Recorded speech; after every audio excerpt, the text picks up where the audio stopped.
Hello, everyone. So I am in my car, as you can see. I didn't make it to the office on time, but we today are going to be talking to Bob Linde, and here he is. Hi, Bob. Hey, how you doing? Oh, you're driving. I had a meeting this morning, and I Oh didn't no. make it back to my office in time. So I just pulled over in I was gonna say, I downtown hope you Miami. pulled over. I did. I did. I can barely do this sitting down, so much less driving. Yeah, no, especially in Miami. Oh yeah, right? Would not be safe. Definitely not. How are you today? I'm good. I actually just saw Ellen this morning. We were looking at future conference sites just down the street from me. So Oh, uh, it's wonderful. the All FSOMA Day, it looks like, Wonderful. Where is it that you're located exactly? in St. Pete. So Oh, just on the beautiful. coast. So yeah, we were looking at a beautiful hotel in downtown St. Pete. So St. Pete's grown up to be a real cool little town. So hopefully we'll have a conference there sometime in the future. So we shall Oh, see. yeah, that would be wonderful. Right, I right. haven't been to your area in a long time. But I remember when I was there, I believe the Dali Museum is there, Yeah, yeah, definitely. and it was gorgeous. It's Yeah. there's the Dali. We now have like 8 museums almost within walking distance of downtown. There's a Chihuly, there's the Dali, there's the Holocaust, there's a Native American museum, just all kinds of exciting stuff going on in the area now. Oh, Chihuly is wonderful. I love Right. his technique and the way that he Totally. combines color with his glass. Yeah. I Hmm. yeah. I love art. I almost became, not that this video is about me, but I almost majored in art Ah, until my mother said that that was a waste of time and I was never going to make any money. So then of oh, course I became an acupuncturist instead. So you're from medical arts. That's all. It's a different art. yeah. We work with a different medium. Yes, yes, that is very true. So, Bob, why don't you introduce yourself to our viewers for those of them that have never heard of you, first time meeting you? Tell them a little bit about who you are and your story. Sure. So I took a very circuitous route to becoming an acupuncturist, without a doubt. And I'll give you the Reader's Digest version. I've had way too many jobs. It's horrifying sometimes. But I started studying herbs. Actually, I was about 10 years old, and grew up in the city, New York City, and uh, ended up in summer camp in Maine as a kid. And the camp nurse actually introduced us to the idea that there was blueberries and strawberries and edible flowers and edible leaves. And so I became fascinated. I grew up standard American diet, and the idea that you could go out into the woods and eat things, and that was yummy food, was this novel idea. And a few people may be old enough to know Yule Gibbons, Stalking the Wild Asparagus, and I got that book out of the library after looking in the card catalog. I know nobody knows what those are. But it was all about the edibility of plants. And so wandering around New York City proper and finding dandelion and burdock and all of these things. And, that's Nupangzi, that's Puganying. Those are Chinese herbs growing wild in the middle of New York City in Central Park. And so it was a few years later that I found out not only was it food, it was also medicine. And the idea of Chinese medicine and energetics never even entered into my brain space. And so I kind of self-study, and my mother was a medical writer. And when we were in New York City in the 70s, a lot of people have heard of Dr. Atkins. She wrote his second book with him. So we went from standard medical stuff that she was writing books with doctors on to all of a sudden the crazy alternative world of that just beginning alternative health movements. We saw the first introduction of acupuncture, Nixon's bringing down the bamboo curtain. Those ideas were happening right at that time when I was first being introduced to alternative health. And at a very young age, it was assumed that I was going to be a doctor, but the usual kind of MD doctor, I didn't even know there were other types. And ended up moving down to the Bahamas after that as a teenager, and ended up studying with somebody that I would now call a shaman. He was an herbalist, and we would sit out on the beach of some island cracking out conch, and he would start telling me around the fire about this plant or that. and how they would use it for medicine. Of course, he didn't use Latin terms or anything like that. But I still forget a lot of. I was in the military, Desert Storm veteran, and came back with whatever Desert Storm syndrome was. Went from workaholic, way too many jobs over the years, to somebody who could barely leave the house, just physically debilitated. And MDs didn't have anything. Finally, somebody said, "Oh, why don't you go see the acupuncture school down the street? You can afford it, health insurance." Had a terrible experience.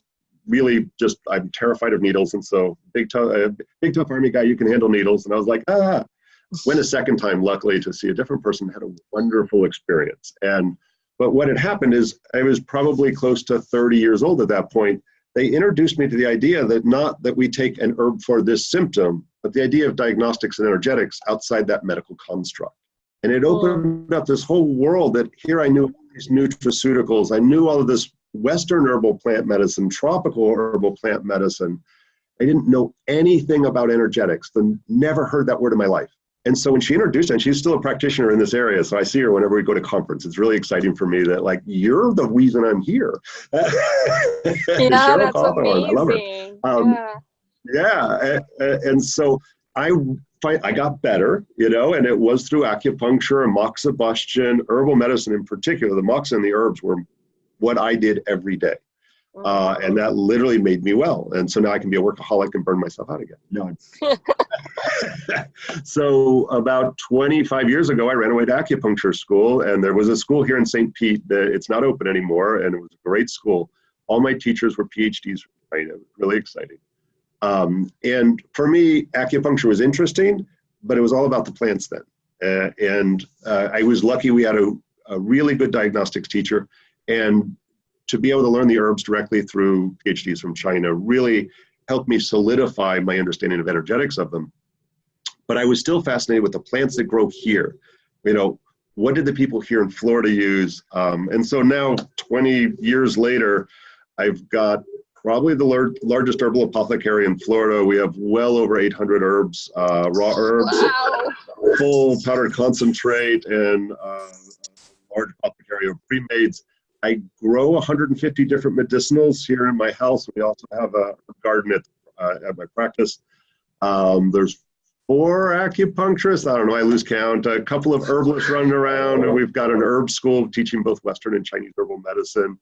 And I teach at conferences all over the country, mostly herbal conferences. FSOMA is my one acupuncture conference that I always try to make a point, if they have me, to come teach at. And so for me, it's all about the herbs, herbal medicine, herbal safety, and the amazing work that we can do with it, either as a standalone or in addition to the acupuncture. It's an external application with a little power, a little heat added to it, right? Yeah. So it's wonderful. I'm sorry, your voice is breaking up a little bit. Sorry, that was the short. I think you're probably having a little bit of issue with your connection.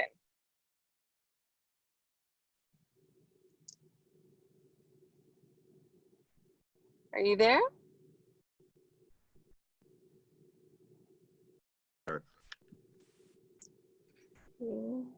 Maybe it's Have you got me? Can you hear me now? Yes, I can hear you. I'm gonna grab my phone. Yeah. Oh, it's still reconnecting. Okay. The phone.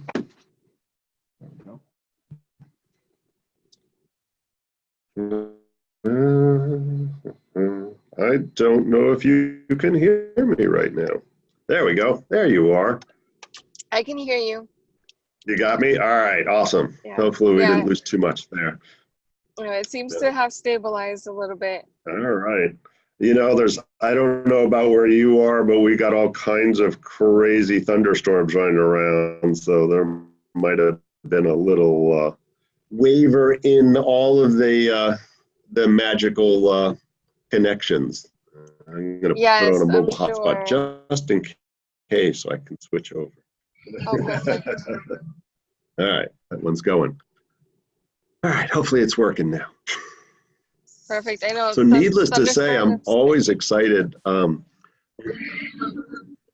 Yeah, it's funny, too often when I go to herbal conferences and talk, I don't get to talk Chinese medicine to the depth that I do when I work, helping out for the FSOMA conferences. And so it's exciting to really be able to speak the depth and breadth of our language.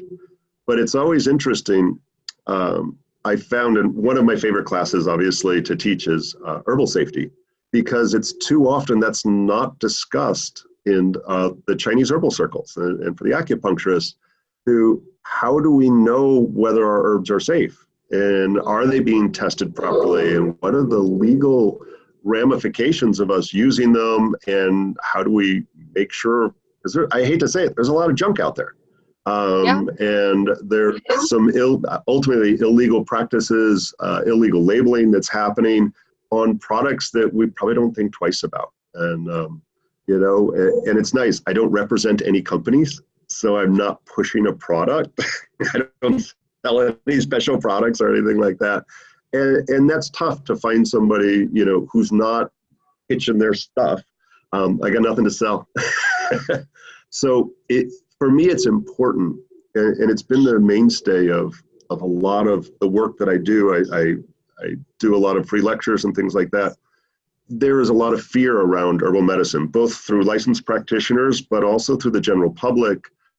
And if we're using poor quality products or dangerous products laced with pharmaceuticals, and a bad thing happens, it reflects on all of us. Whether you use herbs or not, is a licensed acupuncture physician, just because the association of somebody who's using crappy stuff, that makes the headlines, then it makes all of us look good or look bad. If we do amazing things with herbs, if we do amazing things with acupuncture, then nothing but positive things are said out in the news. And so the ability for each and every one of us to do amazing work always, it raises the bar for all of us, that, all of us get more patients, we help more people. And I'm afraid that herbs are such a powerful tool, especially for the truly deficient people, that it's easier to nourish somebody with nourishment. And ultimately an herb is nourishment. And there's such a wide range and fast actions that we can get from that herbal medicine. We're just making sure we do it correctly and safely. I think most of our patients are on prescription medications, certainly over the counter at the very least, and ensuring that we're not creating the herb-drug interactions, which is a real and valid concern for all of us. And I like to think I can put together some really safe, easy ways that we can effectively and safely use those herbs and drugs together. And one of my favorite subjects, I always have to save it to the end when we're at conference, because depending on who's on the audience, we go off on a few tangents, and some people really ask for a lot more depth. But one of my favorite areas to talk about is positive herb-drug interactions. Nobody says anything about that. Drugs aren't bad. And a lot of us know it. Like if you're on an antibiotics save lives every single day. But there's some nasty side effects. Your gut gets screwed up, yeast infections, yada, yada, yada. So what do? Probiotics, right? It's the magic thing that helps prevent that. Well, that's a supplement that's helping prevent a side effect while allowing the antibiotics to do their work. So that's actually a positive herb-drug interactions. We hear that with CoQ10 when you're taking a statin drug. I'm not a big fan of statins, but if somebody's going to take it, how do we minimize the risks associated with that statin drug? So there's things like antigraphis, the Xuanqin Lian, that actually makes antibiotics work better. It prevents bacteria. I lost you again. And there's a lot of other medications we can do that with. Uh-oh, and I'm getting a weird internet cable unstable. Oh, the internet gods are trying to stop us. It's a conspiracy. Just kidding.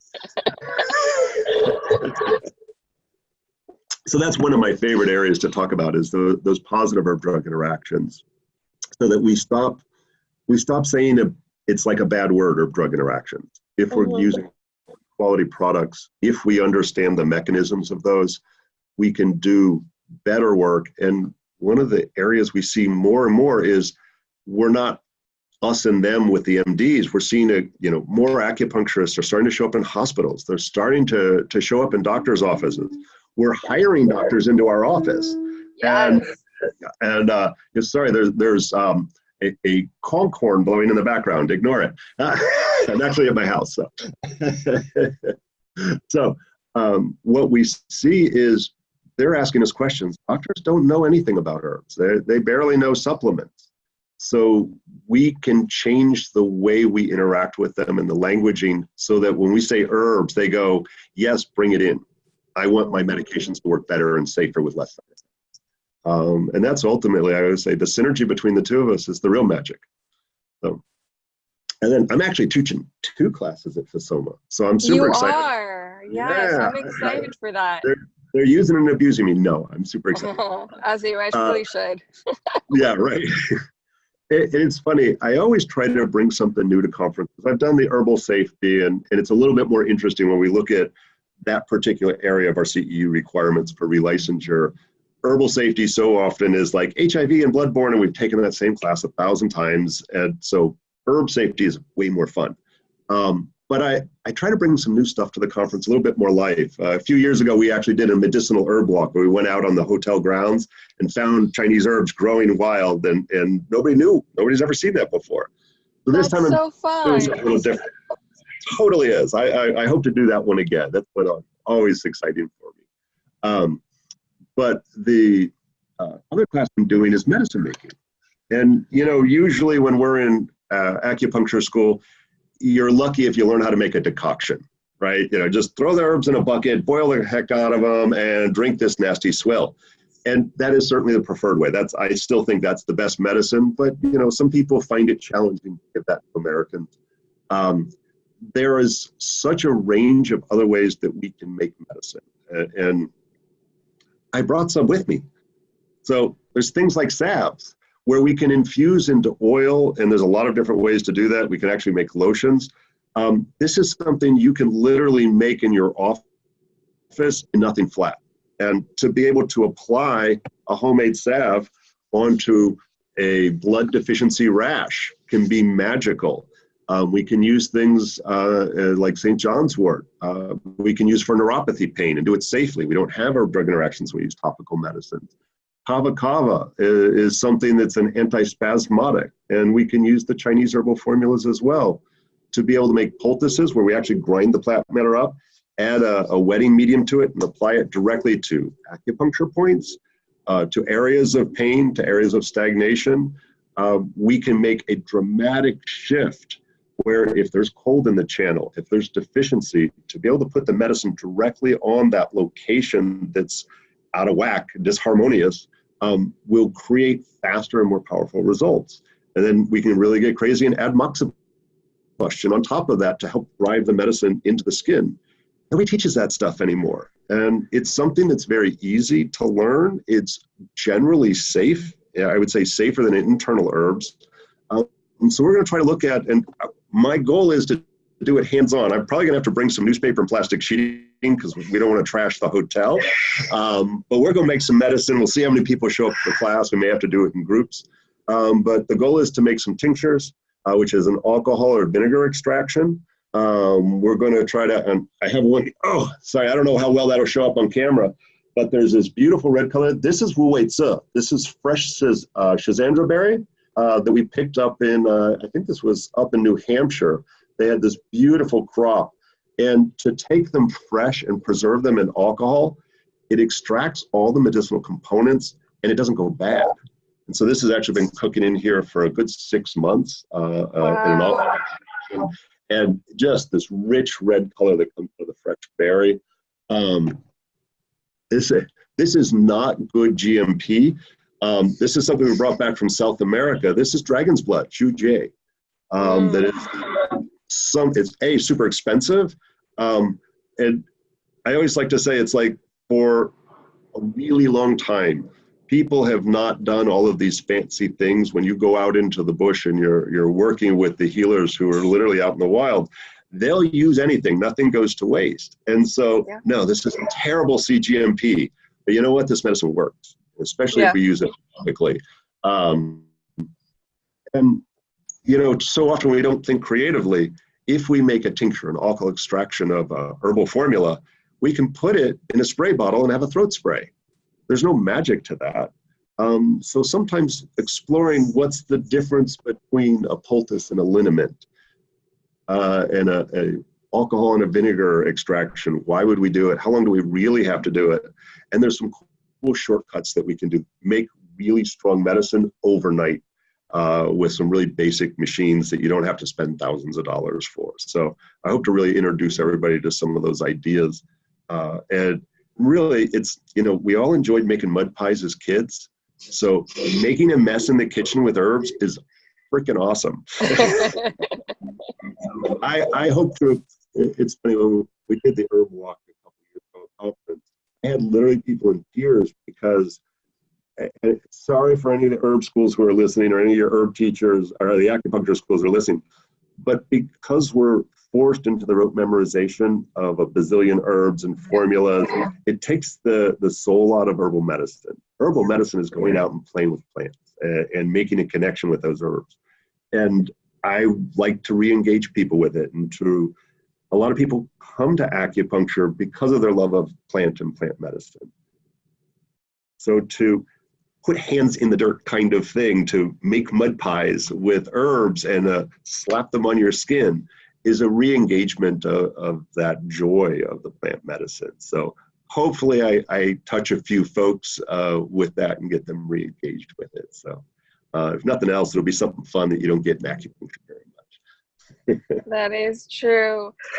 Thank you so much for sharing your time with My us pleasure. and your passion. You have so much joy when you speak about this, about herbs, that it's intoxicating.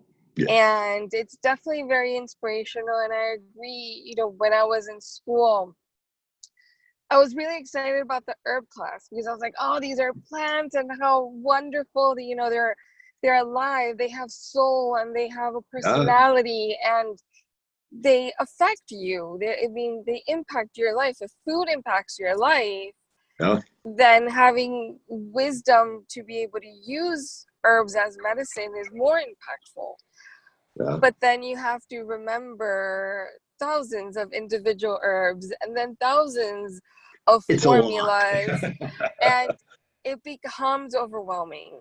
And I don't know how it was for you or for our viewers, but acupuncture school was tough for me in the sense that it required me to change my perspective of reality.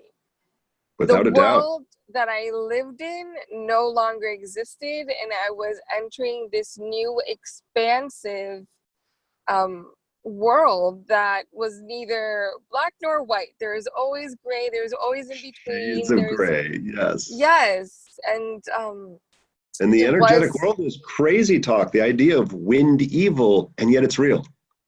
Right. It's palpable. It is the truth, and it is the magic of herbal medicine in particular. Yeah. So I'm really excited that you're going to be at the FSOMA Conference sharing your passion.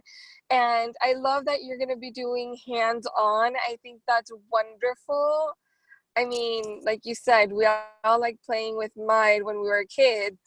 And this is like even better. Heck yeah.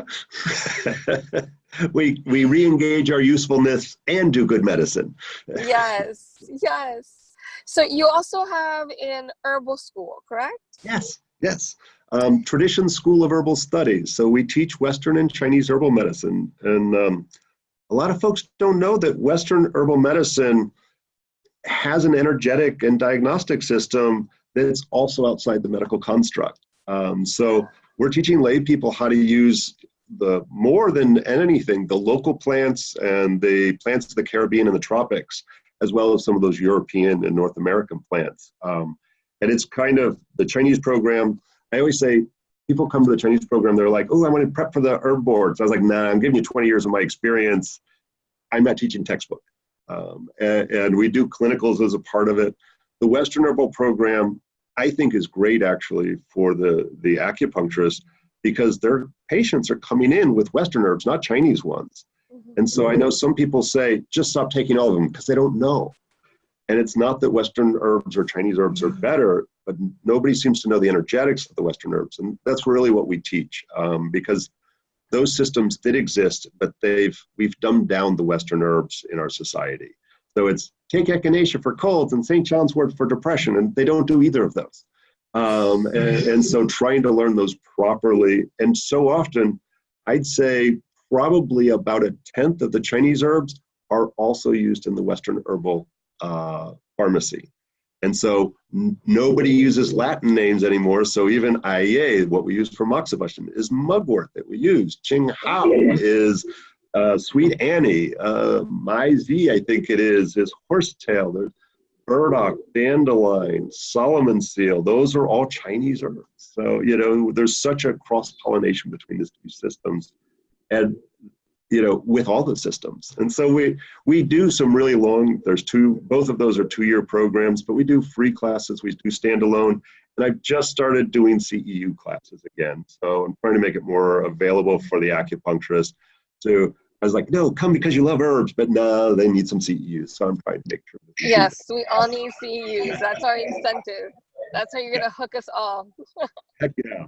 So, and I hope that, especially if you come by our clinic, because we do have a large herbal apothecary and a lot of the Chinese herbs going in the back, if any acupuncturist comes by the clinic, say, hey, I'm an acupuncturist. Bob said you could show me cool plants.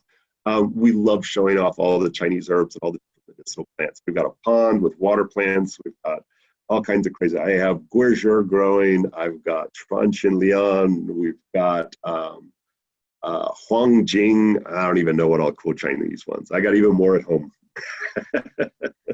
So we like showing that stuff off. That's wonderful. Thank you for sharing that, and thank you for opening your doors to all of us. Hopefully some of our viewers will take advantage of that and swing by and say hi and see all the goodies that you have in store. And I look forward to seeing you in August at the FSOMA Conference. Thank you so much. I'm going to come there so fired up. I'm on my way to Scotland in a few days to learn Celtic medicine. So I'm doing a 10-day intensive living out on a bog somewhere to learn all about their diagnostic system and the spiritual aspects of that, as well as the physical medicine. So I'll try to bring a little extra fired up to the conference. That is amazing. That sounds so wonderful. Oh my goodness, I'm excited for you. Really, all right. That's really great. Well, thank you so much. Yes, it's a few weeks away. I look forward to seeing everybody there. Yes, we'll see you soon. All right, thanks. All right, bye. Have a good one. Bye, everyone. Thanks. Bye-bye. Bye.